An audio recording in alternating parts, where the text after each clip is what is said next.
Hello dear students, आज हम पढ़ेंगे क्लास 7 का पहला चैप्टर पादपों में पोषण। आज का हमारा पहला टॉपिक है पोषक तत्व। कार्बोहाइड्रेट, प्रोटीन, वसा, विटामिन और खनिज लवण जैसे भोजन के मुख्य घटकों को पोषक तत्व कहा जाता है और ये हमारे शरीर के लिए आवश्यक हैं। ये पोषक तत्व प्रकाश संश्लेषण की प्रक्रिया द्वारा पौधों द्वारा संश्लेषित होते हैं या बनाए जाते हैं। पोषक तत्व जीवित जीवों को अपने शरीर का निर्माण करने यानी अपने शरीर को बनाने, विकसित करने, अपने शरीर के क्षतिग्रस्त हिस्सों की मरम्मत करने और जीवन प्रक्रियाओं को पूरा करने के लिए ऊर्जा प्रदान करने में सक्षम बनाते हैं। यानी इन्हीं पोषक तत्वों से हमें ऊर्जा प्राप्त होती है जो हम भोजन के रूप में ग्रहण करते हैं। बच्चों, बूझों की तरह आपके मन में भी एक सवाल आ रहा होगा कि जड़ द्वारा अवशोषित जल और खनिज पत्ती तक किस प्रकार पहुंचते हैं। तो पौधों में वाष्पोत्सर्जन होता है जिसमें जल की हानि होती है, अतः जल व खनिज लवण पौधों के जाइलम व फ्लोएम जो वाहिकाएं होती हैं द्वारा होता है। हमारा अगला टॉपिक है पौधों में पोषण का तरीका। पोषण सजीवों द्वारा भोजन ग्रहण करने और इसके उपयोग की विधि को पोषण कहते हैं। यानी किस प्रकार से हम भोजन को ग्रहण करते हैं या इसका उपयोग करते हैं, इस विधि को पोषण कहते हैं। पोषण के प्रकार। पोषण दो प्रकार का होता है, स्वपोषण तथा विषम पोषण। स्वपोषण इसे इंग्लिश में ऑटोट्रॉफ्स भी कहते हैं। यह दो शब्दों से मिलकर बना है, जैसा इसके नाम से ही पता चलता है। ऑटो यानी सेल्फ या स्वयं और ट्रॉफ्स यानी नरिशमेंट या पोषण। तो पोषण की वह विधि जिसमें जीव अपना भोजन स्वयं संश्लेषित करते हैं या बनाते हैं स्वपोषण कहलाती है तथा ऐसे जीवों को स्वपोषी कहते हैं, जैसे कि पौधे, शैवाल, ये अपना भोजन स्वयं बनाते हैं। विषम पोषण तथा विषम पोषी। पोषण की वह विधि जिसमें जीव अपना भोजन अन्य जीवों से प्राप्त करते हैं विषम पोषण कहलाती है।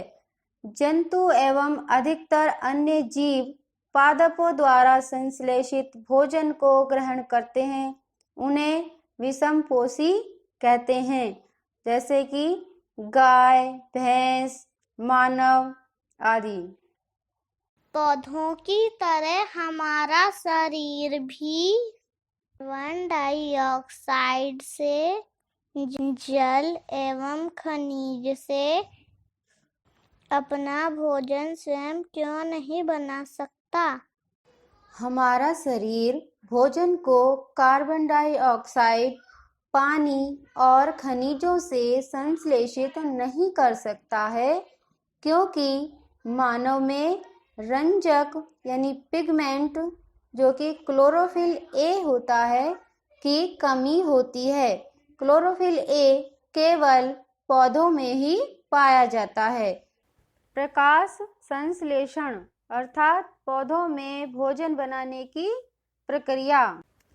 प्रकाश संश्लेषण यह एक ऐसी प्रक्रिया है जो प्रकाश ऊर्जा को रासायनिक ऊर्जा में परिवर्तित करती है। अर्थात जब हरे पेड़ पौधे कार्बन डाइऑक्साइड तथा जल द्वारा सूर्य के प्रकाश तथा क्लोरोफिल की उपस्थिति में अपना भोजन स्वयं बनाते हैं तो इसे प्रकाश संश्लेषण कहते हैं। इस प्रक्रिया में कार्बोहाइड्रेट तथा प्राणवायु ऑक्सीजन निर्मुक्त अर्थात निकलती है। जैसा कि आप रिएक्शन में देख सकते हैं, कार्बन डाइऑक्साइड तथा जल कच्चे पदार्थ के रूप में काम करते हैं तथा सनलाइट यानी सूर्य का प्रकाश तथा क्लोरोफिल की उपस्थिति में कार्बोहाइड्रेट या स्टार्च तथा ऑक्सीजन को निकालते हैं या बनाते हैं। ये प्रकाश संश्लेषण की क्रिया रंध्रों द्वारा संपादित होती है।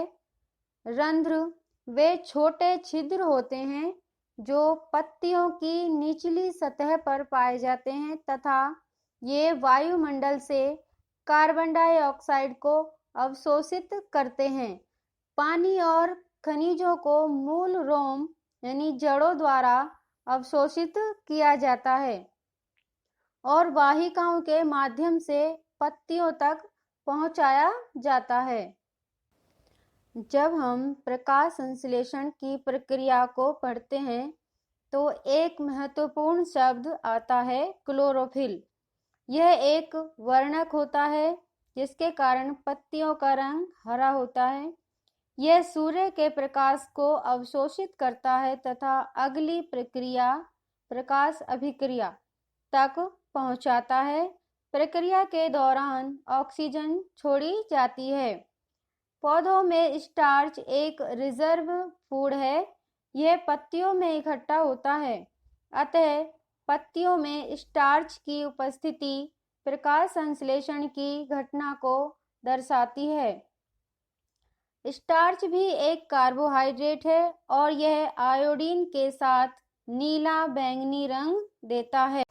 अगर आपको हमारा ये प्रयास थोड़ा सा भी अच्छा लगा हो तो प्लीज़ हमारे चैनल को लाइक और सब्सक्राइब ज़रूर करें। धन्यवाद।